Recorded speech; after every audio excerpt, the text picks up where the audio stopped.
Hello again everybody, and welcome back to Life in the Woods Renaissance Field Guide. Today we're going to be looking into how to use hoes and some of the limitations you might not know about in Life in the Woods.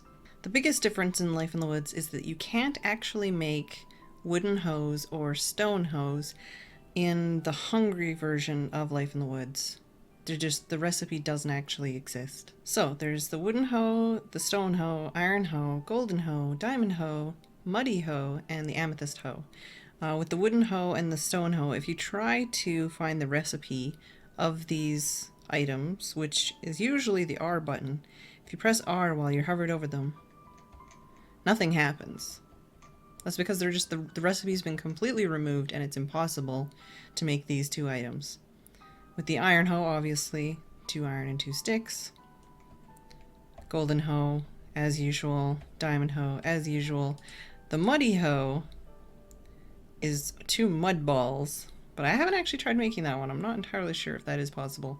And the amethyst hoe, which is something you won't actually run into early on at least, is also hypothetically craftable. But for the most part, you're going to be wanting to go for an iron hoe.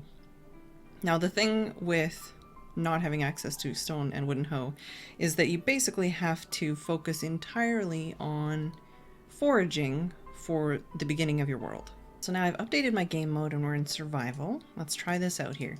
Basically I'm going to just show you what happens, which is pretty much nothing.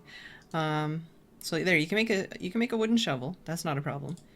But if you try to make a wooden hoe, no dice.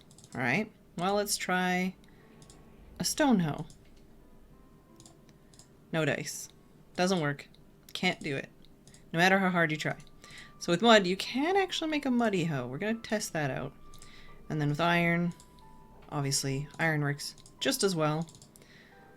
So the only way you can actually get the wooden and the stone hoe is through creative mode.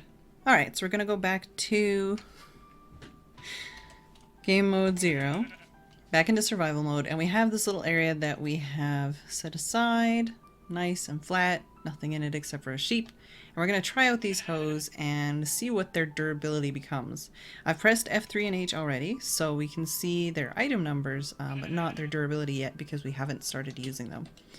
So, let's try this out. So this one has 32 uses, or at least 32 durability, and using it once used 5 durability. So 2, 3, 4, 5, 6, 7. 7 uses for the muddy hoe. That's not very much. Alright, let's try the iron hoe with 1 use. It goes from 250 durability to 245. So once again, still uses 5 durability, but obviously has a lot more uses. Golden hoe, 32. So golden hoe is basically the same as the muddy hoe. Diamond hoe, 1,561. So that's pretty awesome. And the amethyst hoe, 2,013.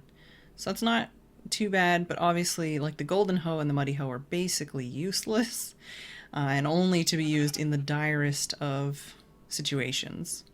Iron hoe and diamond hoe are most likely going to be what you're going to be using. Amethyst hoe, probably not, just because of the availability of the items to craft it, but let's double check here. So I'm reasonably sure this doesn't work, but I want to test it out anyways. If you put iron or gold into a furnace again after it's already been smelted, and you smelt it a second time, it becomes refined. So you can refine iron ingots and gold ingots. And we're going to make some refined gold hoes and a refined iron hoe. And we're going to test and see if those have any more durability than the normal ones.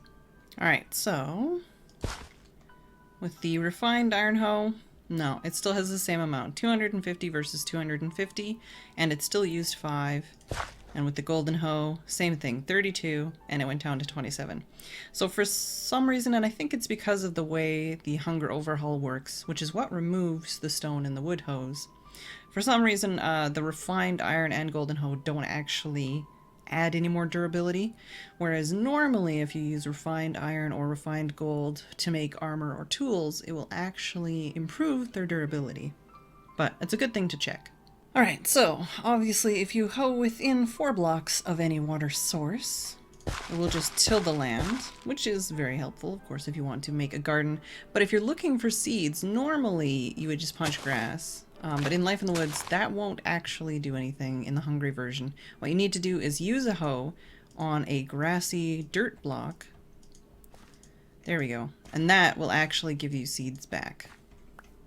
So I think that's pretty much everything that I can teach you about the mighty hoe. But if there are any other questions, any other suggestions, or something else you'd like to learn more about in Life in the Woods, feel free to put that in the comment section below and I'll see what I can do.